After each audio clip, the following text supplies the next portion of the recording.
All right, we are joined by Emily Bessoir. If you have a question, please use the raise hand function and I will call on you.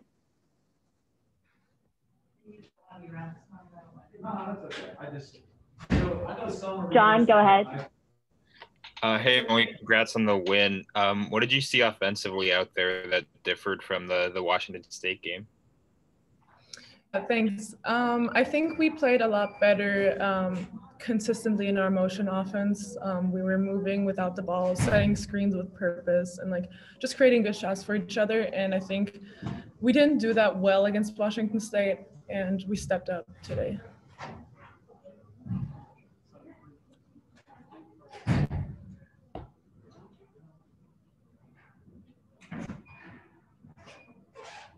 John, go ahead. And then could you talk a little bit about Michaela coming back from, she kind of struggled last game and then coming back today and putting up, I think, like 16 on efficient shooting tonight? Mm-hmm.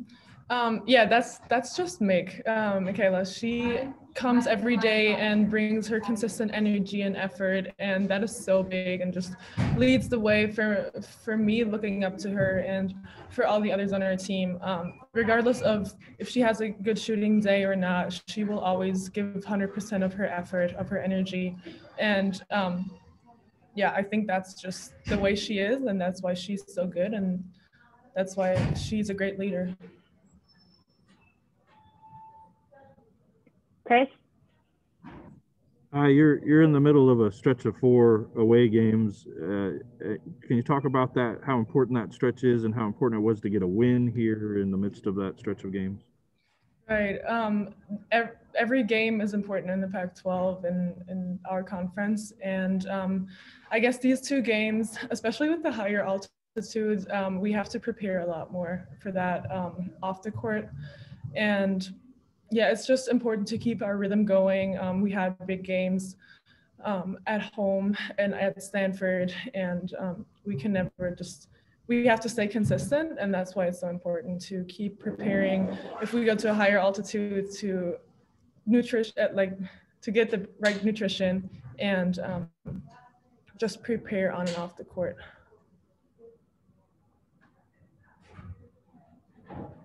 Juliana?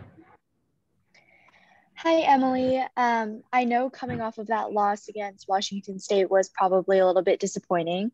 How did you guys prepare mentally for this game, given that mental preparation this year has been so important, considering you guys can't really practice to your full physical potential?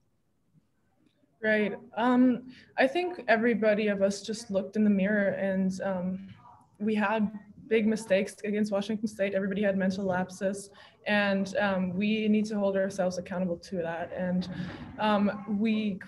everybody of us created a plan to move forward and to stay consistent and not let that happen again. So that's what we did, as in like everybody on the team did. And individually, I think everybody just looked in the mirror and saw what we did wrong and where we need to step up. So for me, for example, it was I need to be more aggressive on the offensive boards and on the defensive boards with my height. And that just that is different for everybody. But yeah, we were holding each other accountable to that standard that we want to play at.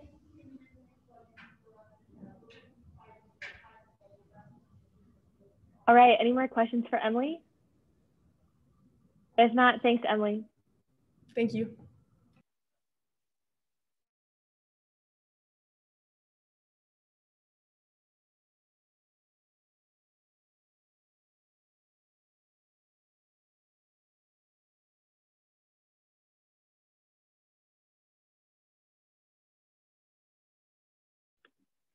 All right, we are joined by Charisma Osborne. If you have a question, again, please use the raise hand function and I will call on you. Hi. Chris? Hi, 2 questions. Can you talk about how important it is to get this win on the road and rebound from the loss on Friday? And then can you talk about hitting 20 points for your 7th straight game? Didn't seem like it was the easiest 20 points you've probably ever scored, but you were able to reach that goal again, or that level again. Yeah, I think it was really important for our team to bounce back today, considering our last loss. And we had a hard conversation before practice yesterday about just being able to do our jobs and being consistent and elite basketball players. So I think that everyone really just took that to heart and really just tried to do what was needed from us. And obviously that paid off and we got the win today. And then as far as scoring 20 points, it's pretty cool, I think. But my teammates are always setting me up, getting me good shots. So credit to them.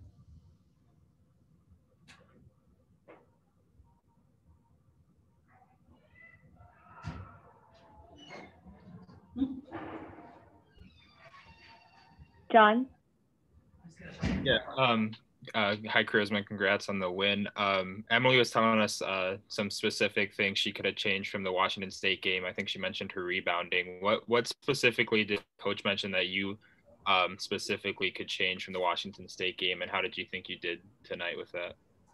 Yeah. I think for me during the Washington State game, I just needed to be more consistent on defense and just really lock into the scouting report and just like knowing personnel and like what the other team does best. And I felt like this game, not only me, but my teammates, we all locked in and like really just knew personnel and just knew what we needed to take away.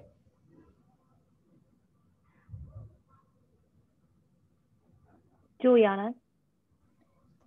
Hi, Charisma. Emily also mentioned that something that you guys as a team had to adjust to was like the change in altitude in Washington. So I know you spoke a little bit about the mental preparation that you did for the game, but how did you prepare physically as well? Yeah, the altitude is a little different out here, and it's going to be even worse when we go to Colorado and Utah. But we've been starting to drink beet juice. Like I drink beet juice before games, and then I've started to do it before practice. And then some of my teammates also do like beet smoothies to just help with the altitude. So we've really just been doing that and continuing to take our vitamins. So yeah, hopefully that will continue to help us when we go to Colorado and Utah next week.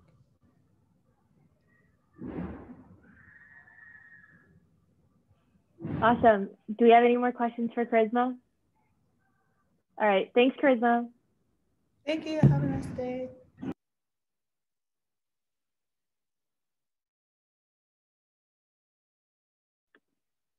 All right. We are joined by head coach Cori Close.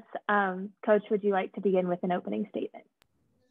Sure. You know, I think that we made the next right step. I thought we responded, but I thought we had more sustained effort and focus. But I still think we've got some things we got to take care of. So I was impressed with the way that they responded mentally and together.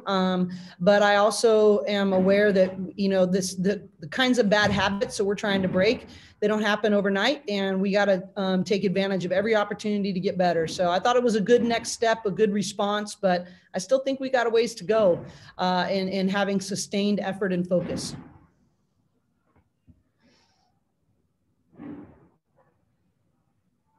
If you have any questions, go ahead and use the raise hand function and I will call on you. John? Yeah. Hey, Coach. Congrats on the win. You mentioned bad habits you guys need to break. What specifically are you thinking there? And then how did you think you did on them tonight compared to the Washington State game? Well, I mean, I definitely thought from like, for instance, firing out, we call it, in terms of the way we box out in terms of defensive rebounding. I think when things don't go our way, we have a couple of bad possessions, communicating through that and learning how to not let one mistake turn into three, you know, so on and so forth. I think just doing more teamwork plays. I don't think we've been playing with this cohesive an effort that we're linked together. We're all connected to the same string and we all have each other's back. I think we still are making too many isolation plays as opposed to, I'm going to be such an elite teammate that I'm going to make an elite screen for someone else that creates an easier shot, or I'm going to have such a great effort on the boards that they have to focus on me and someone else maybe comes up with it. I think we need more teamwork plays, things that we're doing things in a unified force, a fist together, and not relying on heroics from any one person. Chris? Coach, you're in the middle of a four-game road swing, essentially. Can you talk about how important it was to get this win in this stretch, and if this stretch will tell you something about the team as you? Yeah, absolutely. I mean, we haven't had 2 games in a weekend since the 19th and 21st of December. So I think there's that part. I think every single win in the Pac-12 is just a fight for it. And, we lost up here, quite frankly, last year. And so, I just don't think you can take anything for granted at this level. And one, you had to fight for every win. Obviously, that's what we're trying to do. We're trying to run the race that you might win. But at the same time, we need to fight for improvement just as much. And we got to be honest about what are the gaps in our game? What's the trajectory? What do we need to be focused on? And then being able to execute a game plan. That was actually another thing I was much more pleased with, is the way we took away what Washington's first and second looks are, both individually in their tendencies, but also their team things that they want to do. I thought we were much better at that. But yeah, then every game tells me something. And right now, when you're in February, you better be going in the correct direction, and you don't have time to take steps back. So, I'm glad that we were able to get through 2 games in a weekend with how beat up we are. I mean, literally, we only have usually 4 players that practice on Wednesdays and Thursdays. And so it's really challenging. And so I was really pleased that we were able to get through that. But now we're going to have to respond both physically and mentally and go do it in an even more challenging environment. But, there's opportunities. There's opportunities to earn confidence, to gain toughness, to come together more, because you're going to face tremendous adversity. And I expect it to be a dogfight, both at Utah and at Colorado. And good. That means we're going to have to get tougher. We're going to have to get more together. But every single game in the Pac-12 is something you got to really, nothing's taken for granted. So, I think I take it in stride a little bit. I'm glad for the improvement that I seen, but I really am excited to make us take another step.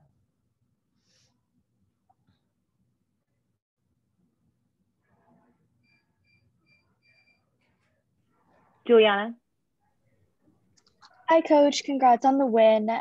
Seeing as how your next game is in a week, what do you plan to do to prepare your team mentally and physically for the next game?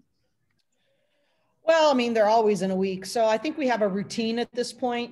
I think there's sort of like on Mondays, we usually do a look back. What did we learn from the weekend?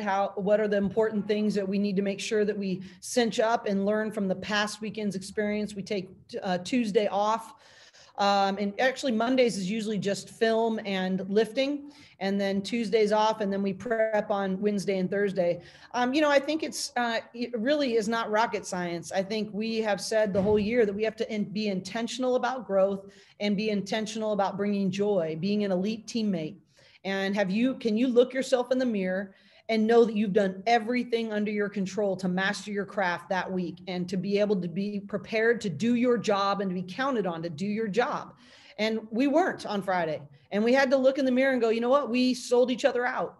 And so I'm looking for us to have a level of personal responsibility in our own individual improvement, our collective improvement, but also executing a scouting report. And there's got to be a toughness and a business-like approach. I think about, since it's Super Bowl, I'll give a football analogy, the New England Patriots, there's only one sign, only one phrase in their locker room, which is probably well known. It's do your job. When you go out into that field, that's the only thing that matters. Do your job. And that's what I'm telling our team right now, is that you got to be counted on to do your job. And if you don't, bottom line is we're doing ours. And there's a lot of people as adults that are busting their butt to make sure that they are put in a position to be successful. And they need to be responsible and counted on to show up and do their job in the areas under their control. And I was really proud of the way they took pride in that today and took responsibility for that today. But this next week, it's just going to be making another step in that area. It's not rocket science. It's just continuing to grow, get tougher, and more together.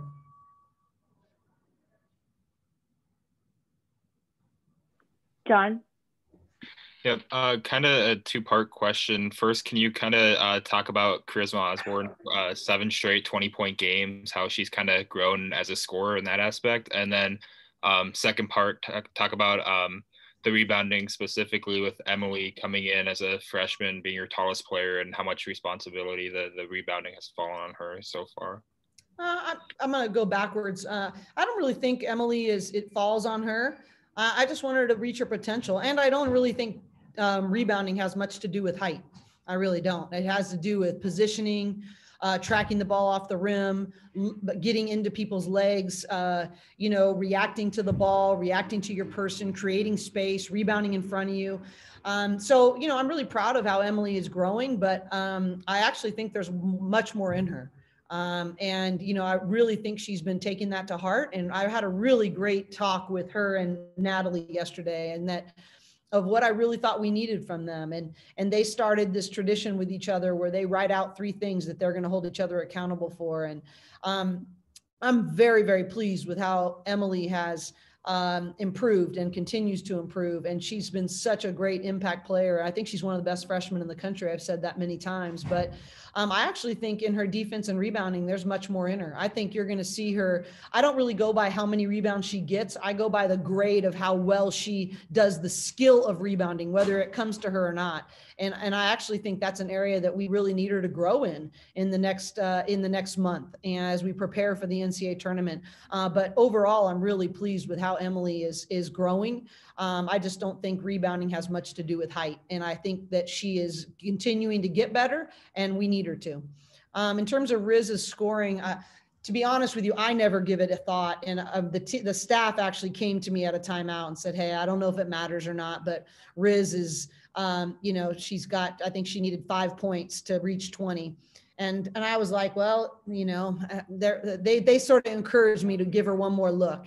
And she came in and got a 3 and then got fouled and went to the line. And so, I'm happy for her, but I'm not happy for how it's coming out in games. I'm happy for her commitment to improvement. I'm happy for the way that she's committing at a higher level of what it actually takes to become great. I think she was really talented, but I think, actually Tom Brady said something, I saw an interview yesterday, continuing on my football theme, about sometimes the more talented players have the hardest time learning about what it takes, learning about what you need to do to win at the highest levels. And sometimes their attention to detail isn't that high. And that's what I'm most proud of for Riz, is how she's grown from her freshman and sophomore year about her commitment to the details, about getting out of her comfort zone, about making other people better. And I think a byproduct of all those hard choices is that she's continued to grow herself. But I don't think it's really ever been about her. And on our team, it's never about the individual. It's about those 20 points help our team win. And that's all I care about. So I'm proud of her and I'm happy for her. But it really only has meaning because of the habits, the championship habits that are leading her to those places.